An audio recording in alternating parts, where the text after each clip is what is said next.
With all of these things, I think there has to be like 3 previous eras, and now we're into the 4.0 era of So DOE. we're at DOE 4.0? Yeah, exactly. Oh, brilliant. Yeah. We're going to trademark this now. It's like DOE 4.0 TM. Today, understanding complex living systems is hard. But does it have to be? I'm Marcus, I'm a biologist. I'm Phil, I'm a statistician. Together, we discuss the best experiments to cut through biological complexity. Join us to explore the shape of the next experiment. We've established biology is a hugely complex, interconnected system, and we know that multidimensional methods are a really powerful way of exploring that system. We've seen a lot of evidence for that. And then what we've also spoken about is how automation and software has really changed the scope and scale of these high-dimensional experiments that we can run. So it's like another step change. So we've got the really complex system, really powerful experiments. And the next question is, okay, what do we do with all of these runs that we're now able to do because of automation? Yeah. And for me, like, this is the question that I'm most excited about to kind of have a bit of a chat with you about, because I genuinely think it's a bit of a waste at the moment, because the technology has moved on such that we can do all these runs, but as a field, we haven't really worked out what to do with all the runs and how we can apply those kind of principles of DOE. That, like, the whole thing about DOE is it's supposed to be optimal experimental design, that we're making the most out of every run. But at the moment, we've got this almost embarrassment of riches in terms of the runs we can do, and I just don't think we're making the most of it at all, which seems a particular shame given the amount that we could learn about biology if we did do experiments in a better way. Right? Yeah. So I think it'd be good to talk a bit about how DOE has evolved as a field, through the history of it, and then lead on to what's maybe new in the world of multidimensional experiments. But I think first of all, I'd like to get your sense of what we often think about our experiments in terms of these response surfaces, right? This imaginary surface of how the response varies as a function of our factors. Like a landscape, right? Right. That you're exploring, Yeah. So, and most of what we've used design of experiments for in the past or in the present are these relatively kind of smooth landscapes. Right. So you can systematically work your way through them, because, what's happening in one part of the landscape relates quite strongly to what might happen in the next part, sort of thing. You can follow that gradient almost. Yeah, exactly. But I don't think all biological landscapes are like that. I don't think they're all these smooth rolling hills. No, and I mean, and this is a really cool discussion to have, because with most biologists, you kind of have to really walk them into it to kind of have this discussion in the first place, because they don't really think of their biology as having, a landscape that they're exploring. Necessarily, they don't have that mental model. I think they're genuinely very different types of problems that are all within the biological space. So if we start off with those that are the rolling hill landscapes, if you like, we could call them that. So then something like a biological production process where you're altering temperature, time, what you're feeding the organism, how quickly you induce that organism to produce the molecule that you want it to produce, and that, so you give it a bit of growth time and then you get it to produce, and that kind of thing. Yeah. Those all, in our experience, and those of our clients and other folks in the space, tend to be quite smooth. Yeah. Right? So you can take that quite classical kind of experimental approach of setting up an experiment, seeing which direction it points you, and then iterating your way up the slope to get where you need to go. Yeah. Like, at the other end of the scale, you have things that are just not smooth at all. So if we look in a relatively simplistic way at genetic design spaces, right? So we might want to design, a particular genetic component so that we can make a protein faster, for example, or make more copies of a particular protein. So that could be a promoter sequence, for example. Then that is a string of A's, T's, G's, and C's. Yeah. Right? And so you have a digital system, right? There's nothing between an A and a T, or between a C and a G. So it's categoric variable in the jargon of design of experiments. Yeah. And you've got a huge number of factors that is equal to the number of letters in that particular sequence. And on top of that, just a single change in one of those letters can have a really dramatic effect on the system. So you could just kill the promoter, for example, if you just, or in the case of a protein, if you make one mutation, then that protein can now be completely non-functional. Right. So you no longer have a smooth space. No, everything else is just at the sort of ground zero. Right. So like there's kind of like ground zero and then spikes within that space. Yeah. So I mean, I almost think of it like a cityscape with massive tower blocks. Yeah. Right. And you might be happily on top of a tower block and you're wandering around that sequence space and like, you know, maybe there's a bit that's going up or a bit that's going down and then you just fall off and die. Right. And you know, it's this kind of incredibly non-linear and very hard to deconvolute sort of digital space, which is embodied by the fact that, you know, life is coded for in a digital way, right? And so, like, I think those are the kind of the two extremes. Yeah. And I think, you know, there have been some strategies that for exploring those kind of more digital spaces in a rational way. But I think it's good to sort of think about this diversity of different space that we have when we're trying to think of, okay, what do we do with all these runs? Right? Yeah. Because it's like, what do we do with all these runs if we're going to look at a genetic space or whether we're going to look at a bioprocess space or an assay optimization space? They might all be quite different, subtly different. Yeah. And then similarly, like, it could be that, you know, for a relatively simple biological system, so if you take, I don't know, an isolated protein and you are measuring something about that protein, that's relatively simple, versus a mammalian cell. Like, might we expect different amounts of interactions, like interconnectedness between different parameters in one versus another? And so, like, that's another way in which the shape of the design space might be different. And the answer is, at the moment, we don't really know. You know, we haven't done enough exploration of the space to really know what the optimal experimental designs would be for these areas. Yeah, it's interesting. As you're talking about, I'm thinking about some of the examples that I'm familiar with in chemistry, and it's not that different. You know, I think most of where these techniques have been applied in chemistry are on the smooth rolling hills type landscapes. But, you know, in chemistry, you have categorical choices as well. You know, if you've got a reaction that is catalyzed by a catalyst, but there are 12 different versions of that catalyst, and there's, you know, 4 different solvents, and you can see these examples where there is a need to explore these categorical spaces in chemistry as well. And my feeling is that people are not applying multidimensional techniques to this because they feel like, it just doesn't work for this.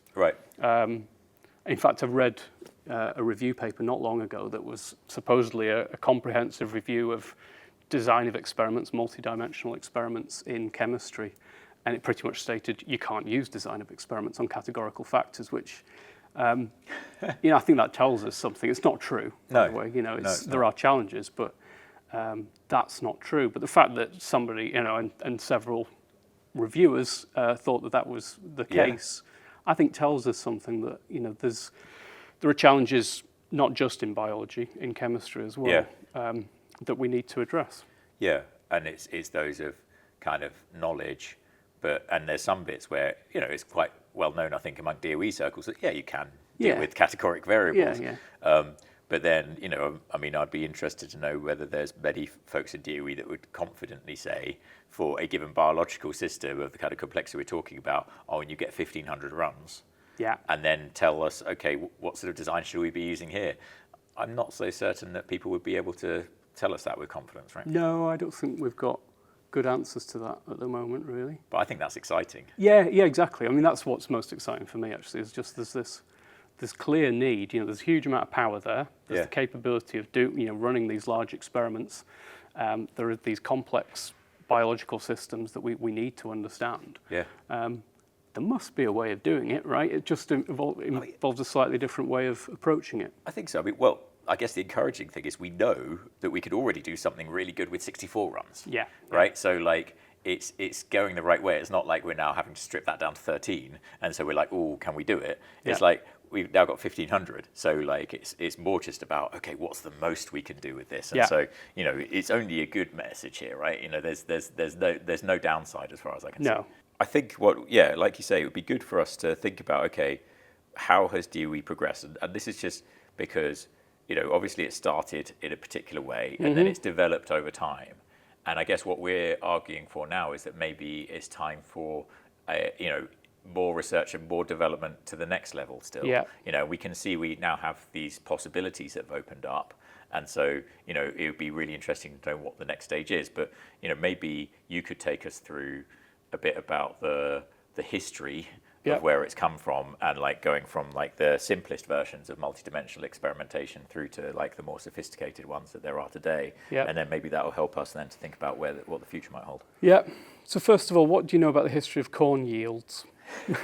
Well, actually, I started off as a plant biochemist working in agrochemistry.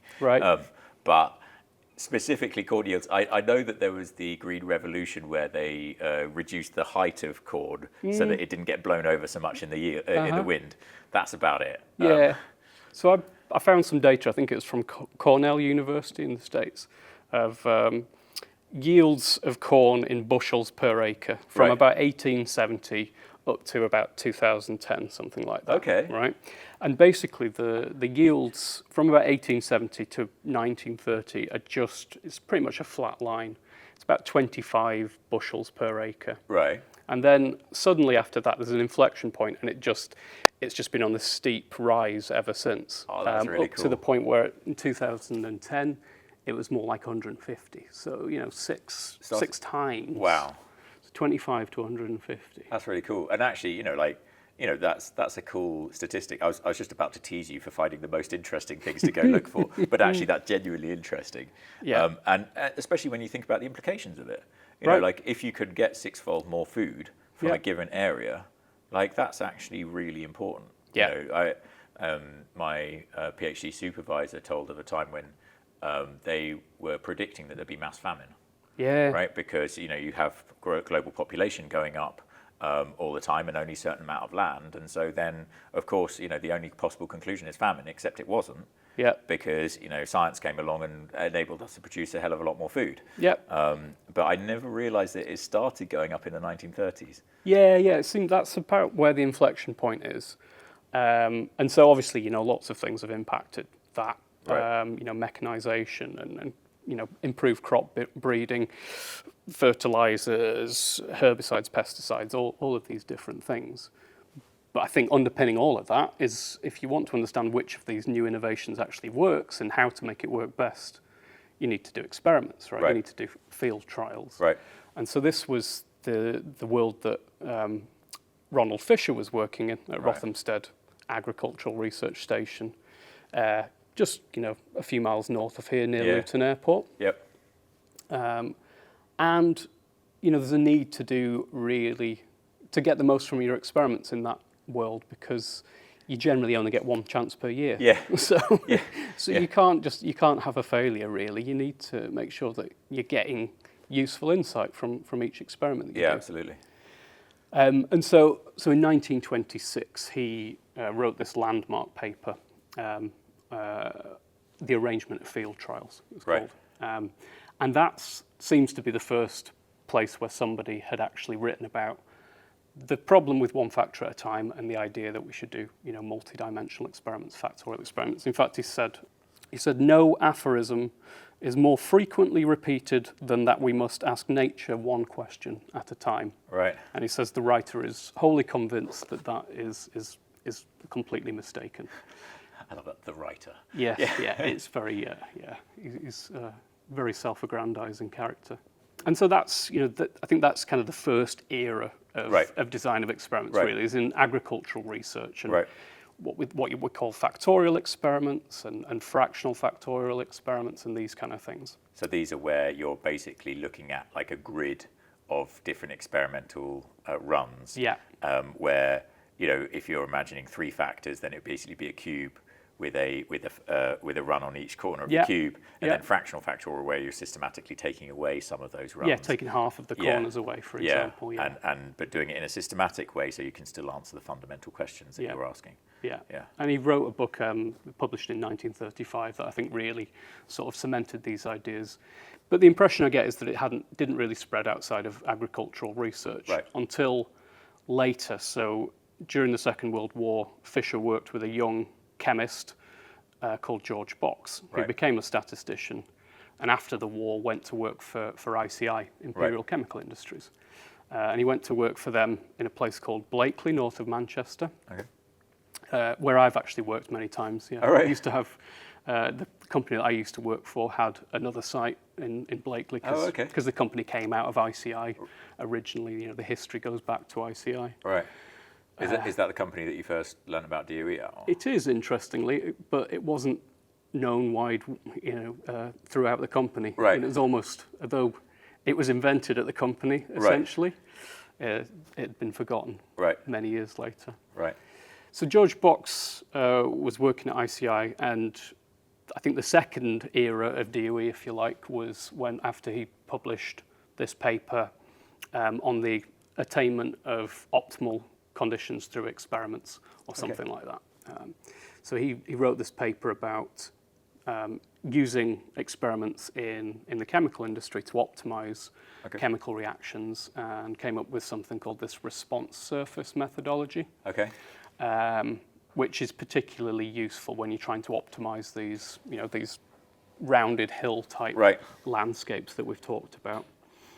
And I think that's where it really starts to become used in industry, in the process industries in particular. Lots of landscapes that need optimizing. Yeah. Right. And then he ended up running off to America with Fisher's daughter. Oh, really? Yeah. Scandal. Apparently Fisher wasn't the nicest guy. But anyway, so that the DOE became reasonably well known in those kind of industries, and then there was Taguchi and people like that, and there were various methodologies, things like box Benkin designs became invented, placket Berman designs, all these different sort of textbook designs that you might use, and I'm not going to try and explain what they all are. No. It's a bit of a headache to try and kind of get your head around all of that. And I think maybe for listeners here, it's less important because certainly a lot of these make assumptions that don't really hold in biology anyway. I don't think so. And it's basically a lot of the time you're assuming not too many interactions or no interactions with a lot of these screening designs, and actually in biology, I think that's an incredibly dangerous assumption to make.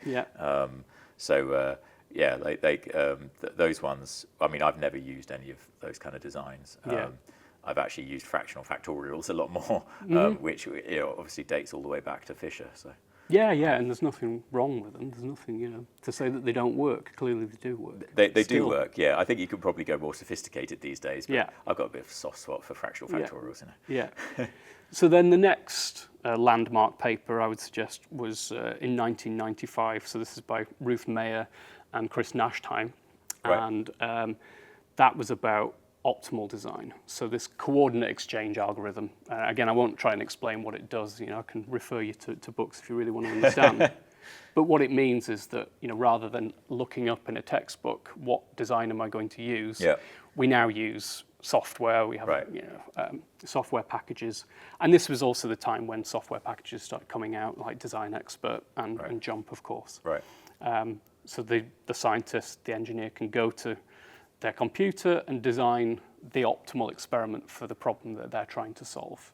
So they're not constrained by it has to be 16 runs, or it doesn't have to be a regular cubic space. They can look at in constrained factor spaces. They can do things with categorical factors, and you can really tailor your experiment to the problem that you're trying to solve. Yeah, and it's because you're bringing the power of computation to play, so that it is then, I guess, testing lots of different possible experimental designs and looking for those that have certain attributes, like desirable attributes in an experimental design, so that you end up with an optimal experimental design for that space, right? The idea is, you're designing the best experiment to estimate the model that you think is going to be a good approximation of the behaviors of the system that you're trying to understand.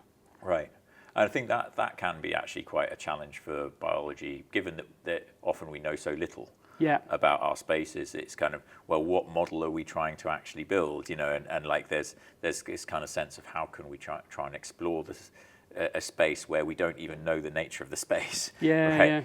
We don't know how much we might expect third order interactions, or how many factors we should actually be looking at, or how many levels for each factor, or whatever. Right? There's a lot of different fundamental questions we have to ask, and I think this can sometimes be the thing that I struggle with a bit with optimal designs, is because actually they're asking me for quite a lot. Before I can actually get a design to experiment with. And if I get those things wrong, and we have seen it where we sometimes get that wrong, and actually the system might be predicated on like a 4-factor interaction that we just don't have. We didn't think about up front. And we see some very, very difficult to interpret results, and it's because we're running an experiment which is not fit for the complexity of the system that we're working with. Yeah. I think there's a lot of power comes with these things, but there's a lot of, like you say, there's a lot of choices that need to be made, which doesn't necessarily make it easy for the scientists to know what to do. Right. And I wonder whether with all the additional runs we have, whether there's maybe a way then that we could be like hedging our bets a bit more, and like like being a bit more expansive about the experimental design that we're looking at. Yeah, I think so, maybe. So that kind of brings us up to the present day, and with all of these things, I think there has to be like 3 previous eras, and now we're into the 4.0 era of so DOE. We're at DOE 4.0. Yeah, exactly. Oh, brilliant. Yeah, that's why I deliberately chose these 3 eras. We're going to trademark this now. It's like DOE 4.0 TM. Yeah, exactly. But what that era is, I think, is still very much up for grabs. I think one of the things that comes out, that people are very interested in at the moment, is this Bayesian optimization idea. Right. And we should probably dig into that, in more detail in a future episode. But, just briefly, it's a different approach. We're still talking multidimensional experimentation, but what you might do very simply is, first of all, just fill that space, your factor space, with some runs. Okay. Fit a model to it. Okay. And it can just be a smoothing model. We're not constraining ourselves to kind of statistical models. We'd fit something that we might call a Gaussian process model to that. Okay. Having fit that, we can take from that model predictions of where, within that whole factor space, including the places where we haven't put runs, where we think the outcomes are going to be best, where the yield is going to be highest, for example. But also, from that model, we can see the regions in the factor space where we've got most uncertainty. Right. So it'll make a prediction of what the yield is going to be across that whole factor space, but we get an idea of the uncertainty in that prediction as well. Okay. And so that means you can do one of 2 things. You can say, right, my next run is going to be where the model predicts the yield can be the highest. Okay. And we'd call that exploitation. Right. The other thing you can do is say, my next run is going to be where the model is most uncertain. Right. So I want to improve the model, improve my understanding. Right. So you just put the run where the model is most uncertain. Right. In the biggest gap almost. Yeah, exactly, yeah. So it's quite a simple idea, really, but potentially quite powerful. And I think that simplicity is appealing. It doesn't require quite as much from the experimenter. It doesn't presuppose anything. And so, like in the example I gave a second ago, which is where we missed something because we didn't think to model it with an optimal design, then you're kind of sidestepping that issue because you're going in you're basically completely agnostic as to what the space might be, and just letting the data talk about both what it knows and what it doesn't know. Yeah. And then, just to anthropomorphize data for a second, and then like exploring those spaces that it doesn't know. I guess it then depends very much on the results that you get, and if you've already got something that's close to what you need, then you're probably going to exploit, right? Yeah. Whereas if there's still a lot of uncertainty and maybe room for improvement, then explore might make a lot more sense. Yeah. And presumably you can have like a mixture of the 2 potentially. Yes, right? absolutely. Yeah. There's all sorts of different algorithms and people publishing papers on the different kind of ways that you can compromise those two objectives. Yeah. But you can see how it lends itself well to, like closed loop systems. So taking Right. humans out of the loop, the computer just decides what to do next. Right. But on the other hand, where it doesn't have, where it's less obvious how it's going to help, is when you've got my next experiment can be, another 1,000 runs. Well, I'm not interested in what's the next one run. I'm interested in what's the next 1,000 runs that I should do. And again, people are trying to tackle this problem, but I don't think there's any kind of convincing answer as to how you do that, how you use this methodology in that kind of situation. So basically, there's quite a lot more work for statisticians to be working on. Yeah, I think so, definitely. I mean, it's a really exciting time. Yeah. And I think there's a lot more to explore about the potential future of exploring multidimensional spaces as well. But I think for maybe this episode, we can wrap it up there. Yep. And we've got a lot more to talk about next time. Definitely.